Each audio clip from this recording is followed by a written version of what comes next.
besar. Yang pertama bahan penolong, yang kedua tenaga kerja tak langsung, dan yang ketiga kos produksi tak langsung lainnya. Nah, yang dimaksud kos produksi tak langsung lainnya adalah hal-hal yang di luar bahan penolong dan di luar tenaga kerja tak langsung. Seperti misalkan utilitas. Utilitas itu termasuk air, listrik, itu utilitas. Kemudian upah lembur dan premium. Lembur-lembur itu juga masuknya ke overhead. Kemudian sewa gedung itu masuk ke overhead. Asuransi, pajak, depresiasi, reparasi dan pemeliharaan, kos departemen pendukung. Nah, itu juga termasuk ke overhead, seperti itu. Jadi sekali lagi diingat ya, overhead itu dibagi menjadi 3. Yang pertama bahan penolong, yang kedua tenaga kerja tak langsung, dan yang ketiga kos produksi tak langsung lainnya.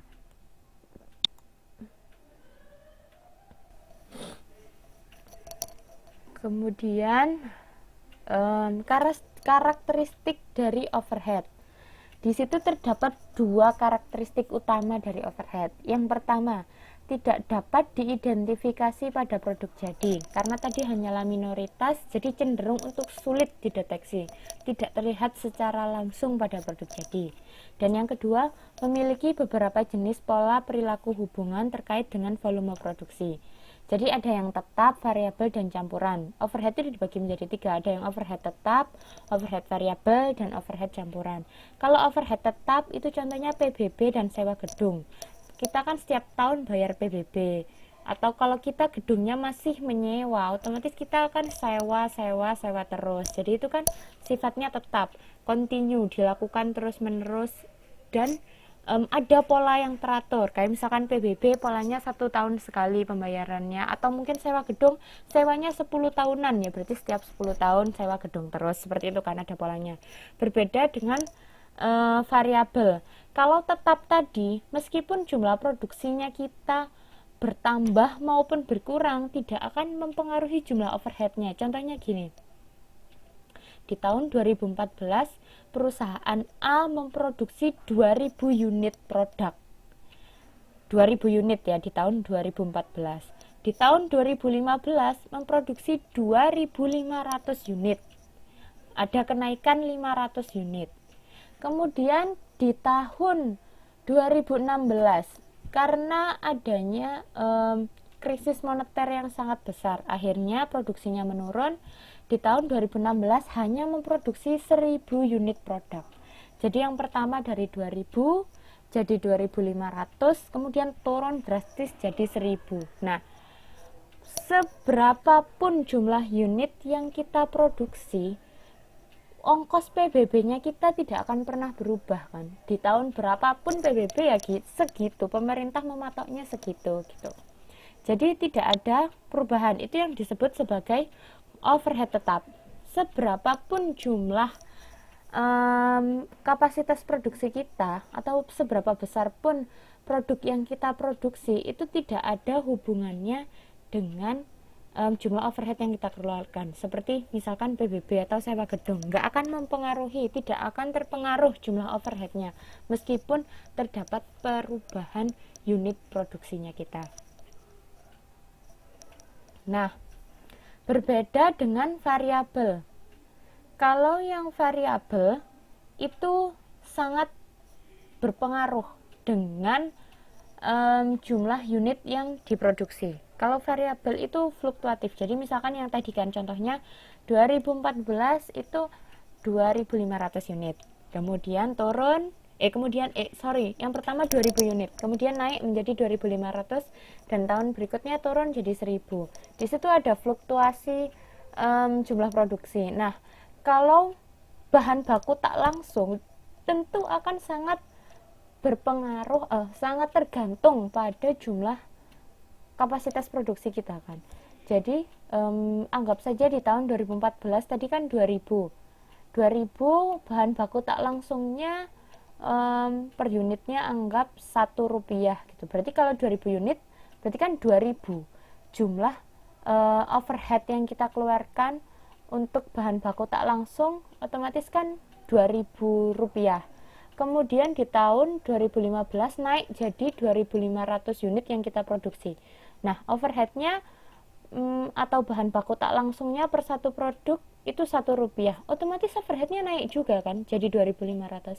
Nah di tahun yang ketiga justru turun jadi 1.000, 1.000 kali 1 jadi 1.000. Jadi kan di situ ada kenaikan dan ada penurunan. Dan kenaikan penurunan ini karena adanya perbedaan bahan baku tak langsung yang digunakan. Karena kan kalau misalkan jumlah produksinya berubah, otomatis bahan baku tak langsungnya juga akan berubah kan. Nah, itu di situ esensinya. Jadi itu perbedaannya. Kalau yang overhead tetap, seberapapun level unit yang kita produksi dari tahun ke tahun, tidak akan pernah merubah jumlah overhead yang kita keluarkan. Berapapun unit yang kita produksi, PBB tiap tahun tarifnya sama.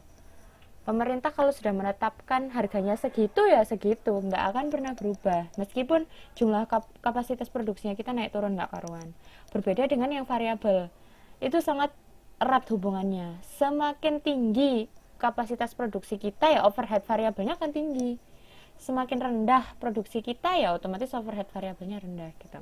Jadi kalau yang tetap gampangnya itu berbanding bukan berbanding terbalik sih, tapi tidak ada hubungannya dengan jumlah overhead yang dikeluarkan gitu. Itu yang overhead tetap ya. Jadi cost-nya itu cenderung untuk tidak ada hubungannya dengan variabel overhead tetap, itu tidak ada hubungannya dengan cost variabel yang dikeluarkan. Sedangkan overhead yang sifatnya variabel, pola perilakunya variabel, itu berbanding lurus dengan cost overhead yang kita keluarkan. Seperti itu. Sedangkan untuk campuran itu adalah gabungan dari tetap dan variabel. Kalau yang campuran itu karakteristiknya atau gampangannya, dasarnya kita itu bisa bilang kayak gini. Kalau ada tarif dasar itu masuk ke campuran. Contohnya gini, tarif telepon rumah, telepon yang ada di meja, telepon meja, bukan telepon genggam, telepon yang ada di kantor-kantor. Kalau misalkan di Indonesia kan kita bayar tagihannya ke Telkom misalkan gitu kan, kalau telepon rumah itu. Nah, sekalipun dalam 1 bulan kita tidak menggunakan jasa telepon, kita nggak nelpon siapapun, tetap ada tarif dasar. Kita harus membayar sejumlah sekian, karena itu tarif dasar yang ditetapkan oleh Telkom. Lah, itulah yang dimaksud dengan overhead campuran. Kayak listrik, air, telepon, itu semua ada tarif dasar. Sekalipun kita dalam 1 bulan nggak pakai listrik belas, air nggak pakai air belas, telepon nggak pakai belas, tetap ada tarif dasar yang harus kita bayar. Nah, itu yang dimaksud dengan overhead campuran. Jadi, di sini bisa kita bilang juga sangat berpengaruh dengan atau sangat erat hubungannya dengan jumlah yang kita gunakan. Misalkan consumption of listrik atau consumption of air atau teleponnya kita tinggi, otomatis biayanya juga akan lebih tinggi, cost yang kita keluarkan juga lebih tinggi. Tapi di saat kita tidak menggunakan pun itu juga ada yang harus kita bayar. Nah, itulah karakteristik dari overhead campuran. Itu biasanya yaitu listrik, air, telepon. Itu yang paling gampang, contoh paling gampang lah gitu.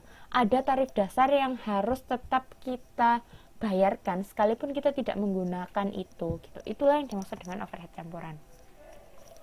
Oke, saya briefly lagi. Overhead itu punya 2 karakteristik. Yang pertama, tidak dapat diidentifikasi pada produk jadi gitu. Kalau bisa diidentifikasi pada produk jadi, otomatis dia merupakan baik itu bahan baku langsung maupun tenaga kerja langsung. Kalau tidak dapat diidentifikasi berarti overhead gitu.